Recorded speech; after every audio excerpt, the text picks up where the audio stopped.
Good morning, students. I am SK Tiwari.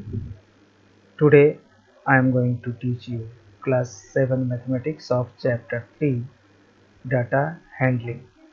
Students, now before I start to our chapter, I want to convey you some message. Situations are going up and down, so first of all, survival of the fittest is very important to us. B. Stay in your homes and continue your study through online teaching mode. Be safe and take precautions. These are important messages to us.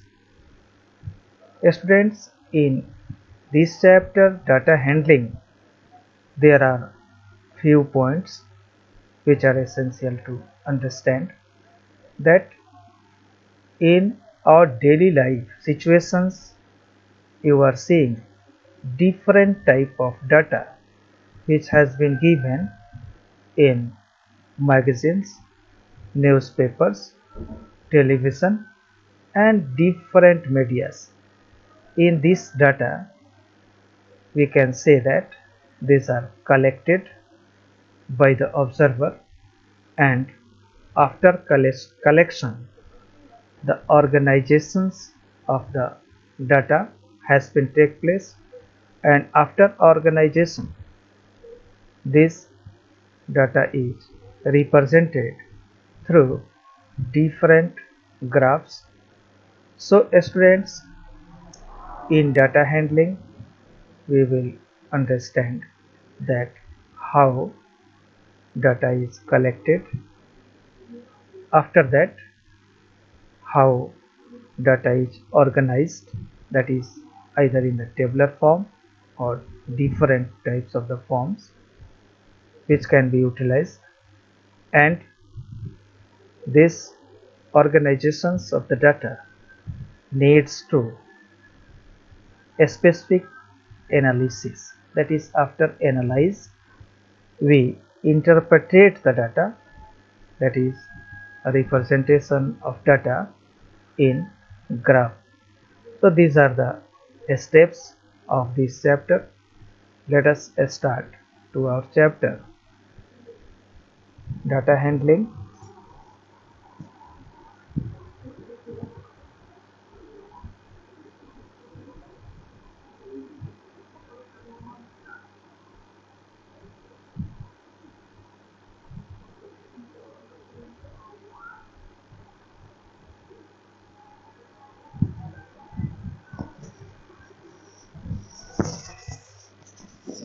Students, in your previous class we have dealt with the various types of the data. You have learned to collect data, tabulate and put in the form of bar graph. So collection, recording and presentation of data help us organize our experiences and draw inferences from them. In this chapter we will take one more steps towards learning how to do this. You will come across some more kinds of data and graphs. You have seen the several kinds of the data through newspaper, magazines, television and other resources. You also know that all data give us some sort of information. Let us take some example which has been in the table 3.1 and 3.2. Now students, after this tabular form, that is collecting data about the different types of the situation, different types of examples you can take, and this collection of data needed some steps, that is before collecting data we need to know what we would use it for, that is you have to study about the performance, of your class in mathematics, performance of India in football or in cricket, female literacy rate in a given areas, number of children below the age of 5 in the families around you. So what kind of data would you need in the above situations, unless and until you collect appropriate data? You cannot know the desired information, what is the appropriate data for you. So discuss with your friends and identify the data you would need for each. Some of these data is easy to collect and some are difficult. Now the organization of the data. When we collect data, we have to record and organize it. Why do we need to do that? Consider the following examples. Miss Neelam, class teacher, wanted to find out how children had performed in English. She writes down the marks obtained by the students in the following ways, that is 23, 35, 48, 30, 25, 46, 13, 27, 32 and 32, 38. So in this form the data was not easy to understand. She also did not know whether her impressions of the students matched their performance. Now you see that is table 3.4 and 3.5 also example has been given. After that we will study about the representation, that is representative values. You might be aware of the term average, and we would have come across a statement is involving in term average in your day-to-day life.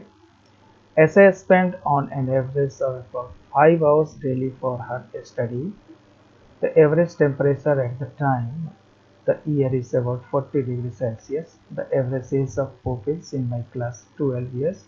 So the average attendance of students in school during its final examination was 98%. Many more such statements could be there. Think about the statement given below above. Do you think that the child in the first statement studies exactly for 5 hours daily?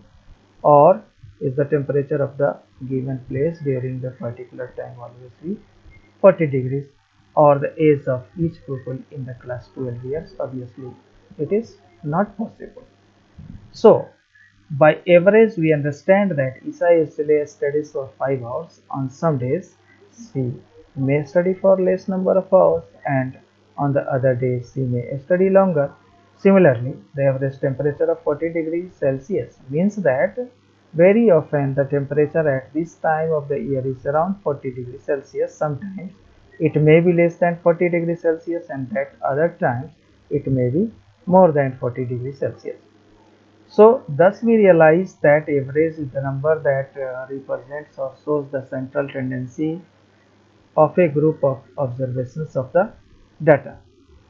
So we can say that the different forms of data need different forms of representative of the central values to describe it. One of these representative values is the arithmetic mean.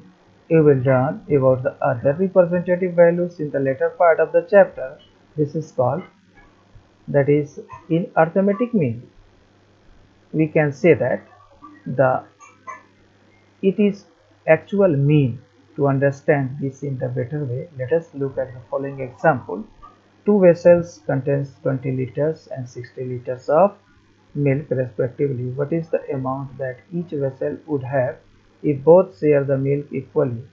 When we ask this question, we are seeking the arithmetic mean. In the above case, the average or the arithmetic mean would be total quantity of milk divided by number of vessels, that is 20 plus 60 by 2 liters, that is 40 liters. So we can say that arithmetic mean, the sum of all the observations divided by the number of observations. Very easily we can find the arithmetic mean, or simply mean.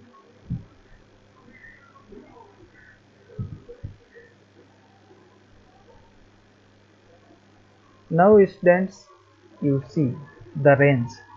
The difference between the highest and the lowest observation gives us an idea of the speed of the observations.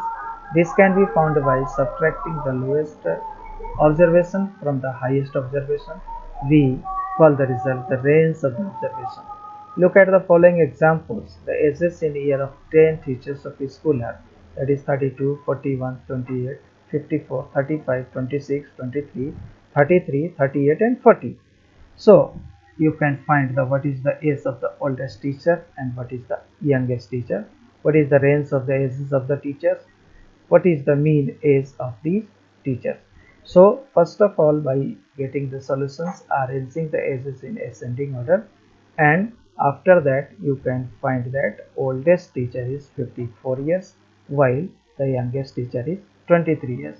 Range of the ages of the teacher, that is 54 minus 23, that is 31 years. Mean age of the teachers, you add all the observations, that can be obtained as 350. It should be divided by 10. You can obtain as 35 years. Students, by knowing these facts, I think you can solve very easily exercise 3.1, and you solve the questions which is given in the exercise 3.1. You feel any kind of the difficulties, I will remain in the classes. Any kind of the doubts, problems, difficulties will be clarified by me. Thank you.